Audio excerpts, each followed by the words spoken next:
채널 휴은 위클리 무비. 외척들의 세도 정치로 혼란스럽던 19세기 조선시대, 육지에 떨어진 외딴 섬 동아도는 종이를 왕에게 진상하고 청나라에 수출할 만큼 제조업이 발달한 곳인데요. 올해도 궁으로 보낼 최상급의 종이를 생산한 동아도에선 섬의 평안을 비는 제사와 잔치가 열리고 있습니다. 그런데 구슬하던 만신의 상태가 어딘가 이상한데요. 내 몸이 갈갈이 찢기는 걸 보고서도 편히 지내셨어. 강객주.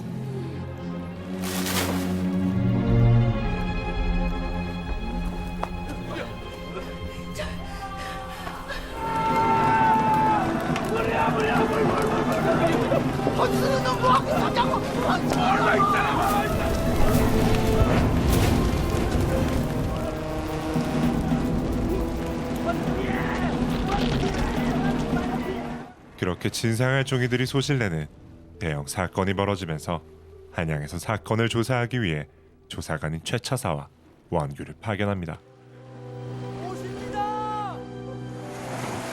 도성의 높은 관리가 직접 방문한 상황.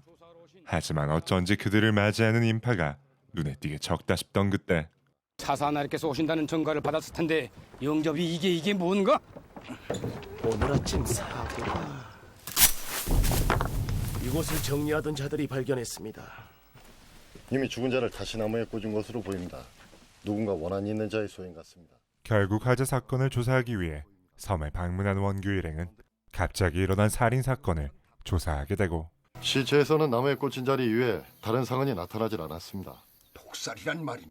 검시를 통해 피해자가 독살된 사실을 알아낸 원규는 왠지 익숙한 얼굴의 이 남자 도끼를 추조하기 시작합니다.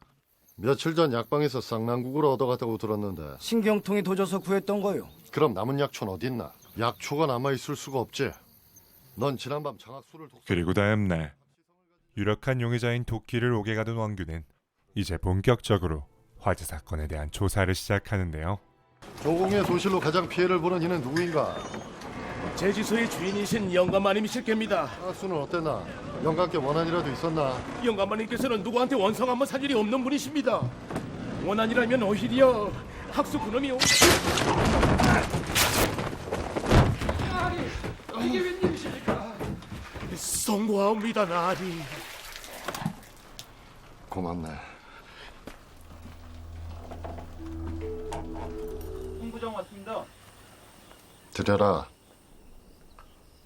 불탄배에 잔해에서 나온 것들 중 선원들이 그 출처를 알 수 없다고 진술한 물건들이네. 제지소에서 입은 상처를 치료하며 선장을 취조하던 원규는 그로부터 미심쩍은 이야기를 전해 듣게 됩니다. 최근에 선원들 사이에서 이상한 점은 없었나? 이성식이라는 선원 하나가 사라졌습니다요. 그자가 이 섬에 들어온 것은 이번이 처음인가? 3년 전부터인가 1년에 한 번씩은 이 섬에 들어왔습니다요. 한편 그날 밤 옥에 갇힌 도끼에게 장호방이 찾아오고 열개. 어딘가 수상한 대화를 나누기 시작하는데요. 그 일 때문에 학수놈을 없앤 것이냐? 내가 왜 그딴 짓을 했겠소? 네가 꿔준 게 아니라고? 대동구 때 만신의 목소리, 그건 분명 강객주의 목소리였어. 불안해서 견딜 수가 없어. 정신 차리고 잘 들어. 입 조심 단단히 하거라. 험한 꼴을 당하더라도 나를 믿고 알겠냐?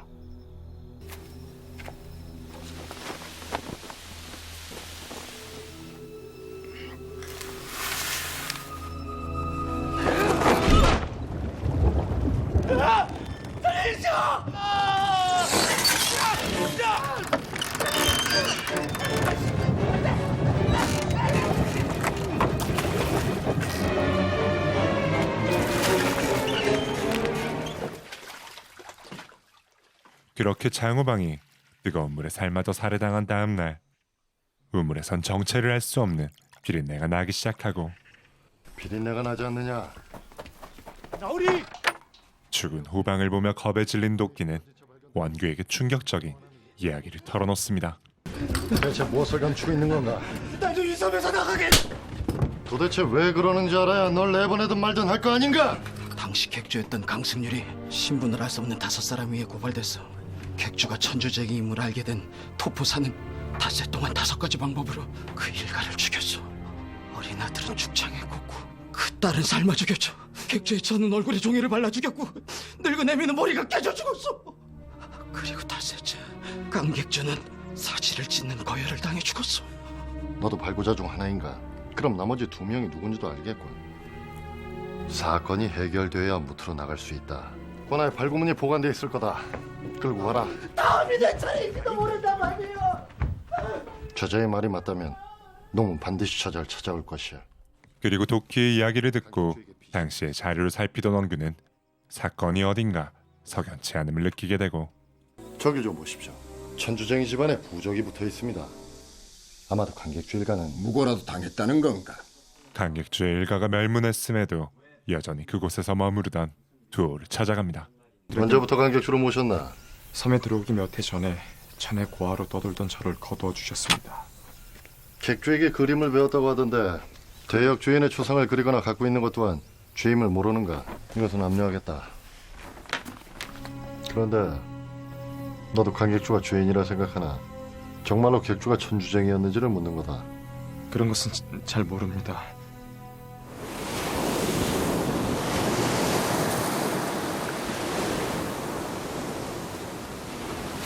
소연아 씨를 겨우 구한 도원은 닷새를 알았다고 합니다요. 강객주께서 도원음을 예뻐하기도 했지만 도야말로 객주 일가이라면 목숨이라도 내놓았을 놈이죠. 그리고 그날 밤 원규는 부하들과 함께 매복에 나섰는데요. 범인은 우리가 도끼를 섬 밖으로 데려가기 전에 해치워야겠지.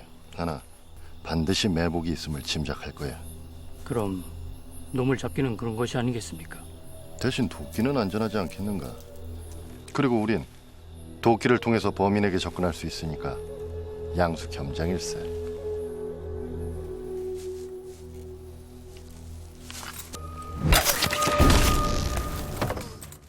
하지만 자신만만한 그를 비웃듯 도끼 역시 같은 방법으로 살해당하게 되고 투무지로 인한 질식사가 틀림없는 듯합니다. 강객주의 처가 이렇게 죽었습니다. 눈앞에서 범인을 놓치고 잡아놓은 자마저 죽었어. 대역죄인들의 재산은 어떻게 되는지 아는가? 재산이 늘어난 자들에도 조사를 해봐야 될 것 아닌가? 지지소를 차지한 영감이 발고자일 가능성이 가장 큽니다.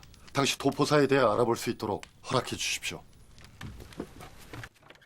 그렇게 강객주의 원혼이 복수를 한 듯한 상황 속에 섬 사람들의 공포심은 점점 커져만 가고 저곳은 강객주의 한의사는 곳입니다. 움직이지 마시가! 이 자들이 일하기를 거부하고 있습니다. 그렇다고 사사로이 매질을 한단 말인가?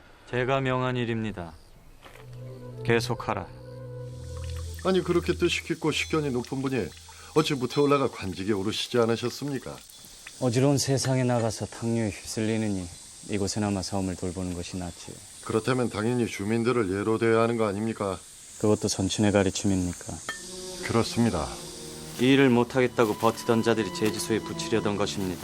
귀신이 두려워 무당에게나 몰려다니는 무지한 것들을 예로 대할 수는 없습니다. 인권이 건넨 부적을 보고 만신이 사람들을 현혹한다 생각한 원규는 그녀가 기거하는 만신당으로 향하는데요. 온 섬에서 비비린내가 나는데도 원혼을 믿지 않으십니까? 대기나 수질에 이상이 생겨 악취가 날 때도 있는 법이네. 물에 빠져 죽은 귀신은 수채 냄새가 나고 목을 메어 죽은 귀신에게선 지린내가 납니다. 사지가 찢겨 죽은 귀신에게선 자네 시모로라는 병을 아는가? 특정한 장소나 상황에 두려움을 느껴 혈이 막히는 사람이 있네. 하지만 그건 마음의 병일 뿐 귀신의 짓은 아니네. 사람들을 현혹시키지 말게. 나으리 원혼이 된 자가 하나 더 있을 겁니다. 비 한 방울 내리지 않던 어느 날 밤 절벽에서 천둥 소리가 들렸습니다.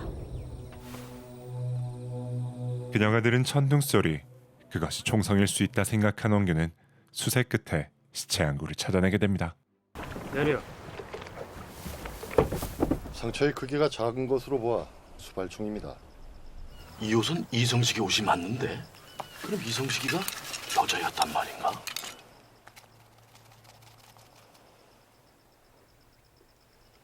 이건 마비산이야. 큰 환부를 수술하기 전에 썼던 약인데. 단단히 밀봉해 놓은 걸 보면 자신을 위해 사용하려 한 건 아닙니다. 이 처자는 강객주의 딸 소연입니다. 그렇게 시체의 정체가 강객주의 딸 소연이란 것을 알게 된 최차사는 그녀를 살린 이가 두오라 확신하게 되고 다른 시체를 끓는 물 속에 대신 넣었을 겁니다. 발고자들이 그 사실을 알아채고 죽여버린 겁니다. 범인은 이 처자의 죽음에 대한 복수를 하고 있는 겁니다. 자네는 두오를 추포하라. 발고자 중 하나일 것이 분명한 수발총의 주인을 찾으라 명하는데요. 이놈이 바른 말을 할 때까지 매우 쳐라! 예! 수발총은 어디 있나? 잃어버렸습니다. 시신이 발견됐다는 이야기를 듣고 물증을 없애버린 게 아닌가? 남은 발고자가 누구인가? 그리고 목숨을 구걸하기 위해 조객주가 마지막 발고자의 정체를 밝히려던 그때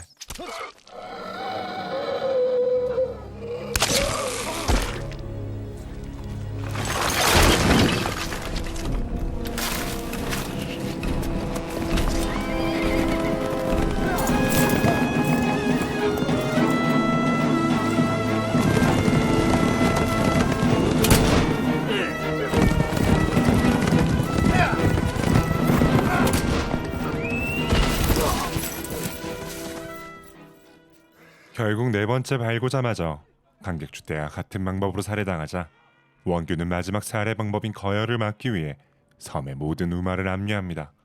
우린 지금 섬을 발칵 뒤집어 놓고 있어. 강객주에 대해선 알아보셨습니까?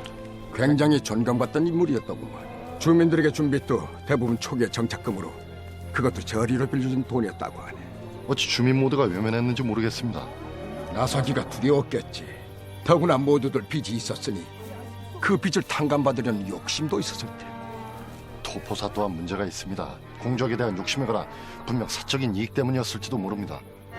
내일 중으로 가명으로 보낸 자가 돌아올 것이니 사실을 알 수 있을 것이다.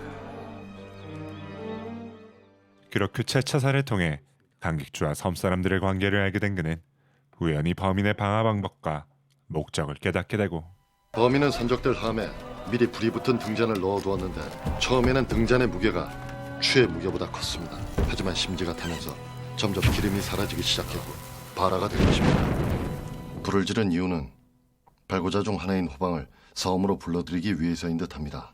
관으로 직접 나가지 않고 범인이 섬 밖으로 나가지 못한다면 불러들여야겠죠. 영감! 드릴 말씀이 있습니다. 남은 발고자가 누굽니까? 그만! 그들이 단순히 물을 노려 강객주를 발고했다고 생각하나 이 섬에 제지업이 번성하게 된 데에는 강객주와 연이 닿아있던 조정의 정체수 대감독이 컸네. 하지만 선왕께서 성하시고 정체수 대감은 서학자로 몰려 죽임을 당했네. 희생자가 필요했던 겁니까? 이 섬의 안위를 위해서 발고를 묵인했을 뿐이야. 천한 장사치가 큰 부를 쌓고 천민들에게까지 존경을 받는 것이 그리 못마땅했습니까? 그래서 무죄가 밝혀질까봐 서둘러 그 일가를 다 죽이자고 하셨습니까? 그 대가로 대체 도포사에게 뭘 주셨습니까? 필요할 때마다 누군가 희생시켜야 유지되는 것이 이 섬의 평안입니까? 그리고 강객추 사건의 추악한 진실을 듣고 온 원규는 그보다 더욱 충격적인 현실과 마주하는데요. 당시 도포사에 대해선 알아보았는가? 역도들을 처형한 공을 인정받아 도청관으로 제수되셨사옵고 한양 자문의 사신은 내 이름! 이상 대감이라 하오. 증거가 이렇게 확실한데도 이건 모함이요. 어머니. 발고한 자들 모두 내 앞으로 데려오시오. 내가 천주쟁이가 아니라는 것을 다 알고 있어.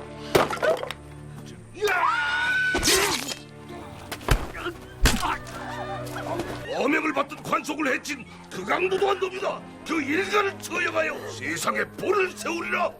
누가 한마디만 좀 해주게. 내 결백한 걸 자네들은 알겠어. 말 좀 해줘. 어서 봐. 어서. 형을 집행하라. 내 기필코 내 놈들 눈앞에 돌아오지. 내 피가 네가 되는 내리겠나. 내가 너희들의 피를 말리고 뼈를 발라내는 것이야.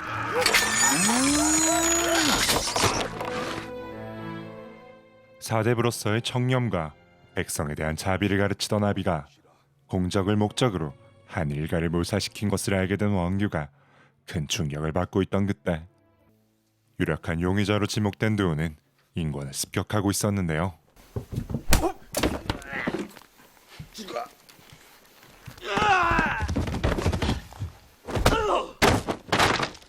두오가 마지막 발고자 인권을 납치했다 생각한 최처사는 부하들로 하여금 그를 찾을 것을 명하고 이 섬을 샅샅이 수색하라. 우연히 마을에 붙은 강객주의 초상과 부적을 본 원규는 두오가 5번째 발고자라는 것을 깨닫게 됩니다. 제가 사람들에게 써준 부적은 강객주의 원혼을 봉인하는 부적입니다. 두오는 범인이 아니라 마지막 발고자입니다. 범인은 제지소의 출입이 용이하고 바다가 보이는 곳에는 한 번도 모습을 드러내지 않았던 자 김인권이었습니다.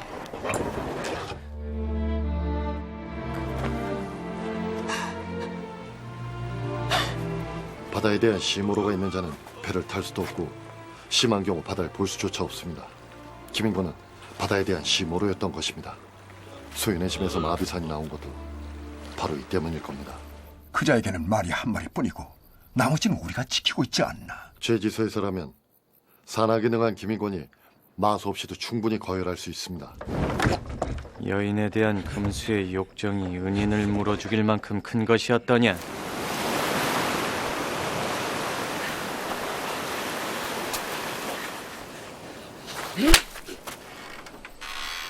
신분보다 능력이 중요하다는 희망을 심어뒀던 강객주가 되려 그 희망을 짓밟은 현실에 분노한 두오는 하지만 나도 딸 자식까지 내비다. 객주를 거짓 발부한 것으로도 모자라 인권을 몰래 만나러 온 소연 역시 살해당하게 만든 것이었죠.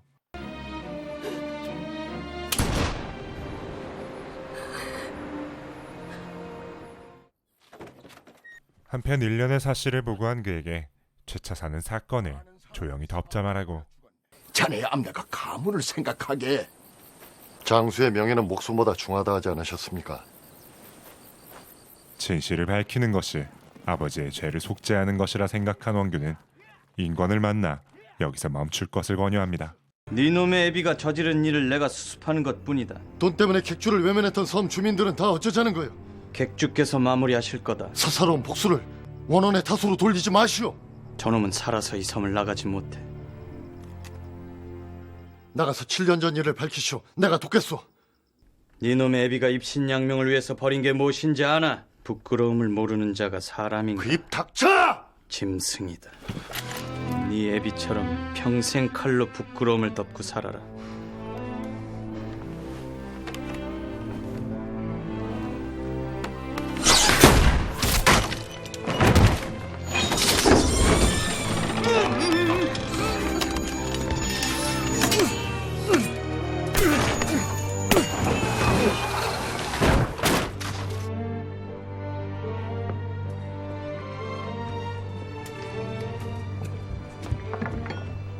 그렇게 씁쓸한 표정으로 인권의 시체를 뒤로한 원규의 앞에 두려움과 이기심에 가득 찬 얼굴에 마을 사람들이 나타나게 되고 무엇들 하는 짓인가?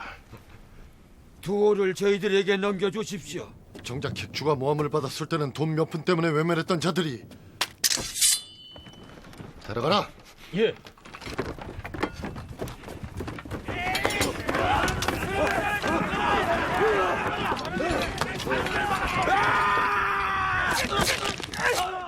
마치 강객주에게 사죄라도 하느냐 두오의 몸에 칼붙이를 찔러 넣던 그들의 머리 위로 피비린내 나는 혈우가 내리기 시작합니다.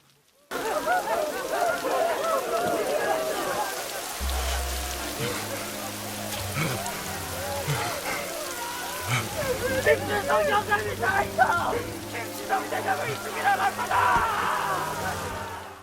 그리고 영화는 자결한 김치성 대감의 장포에 피가 물들어가는 모습과 어딘가 부끄러움을 아는 얼굴로 섬을 떠난 원규의 모습을 비추며 씁쓸히 막을 내립니다. 오늘 소개해드린 영화는 2005년 개봉작 혈의 노입니다. 눈살이 찌푸려지는 잔인한 표현과 범인을 유추하기 쉽다는 다소 아쉬운 이유로 지니고 있는 작품성에 비해 저평가받아야만 했던 이 영화는 버릴 것 없이 정교하게 짜인 내러티브와 팽팽한 긴장감 그리고 스피디한 진행이 돋보이는 한국 스릴러 영화의 수작이라 할 만한 작품인데요. 또한 배우들의 뛰어난 연기를 감상하는 재미와 함께 여러 가지로 해석 가능한 상징들과 생각해볼 만한 메시지들이 여운을 남기는 작품이기도 합니다. 불합리함이 만연하던 시대, 이중적이고 이기적인 인간 군상들을 그린 이야기 혈의 눈 추천드리며 영상 마치겠습니다. 감사합니다.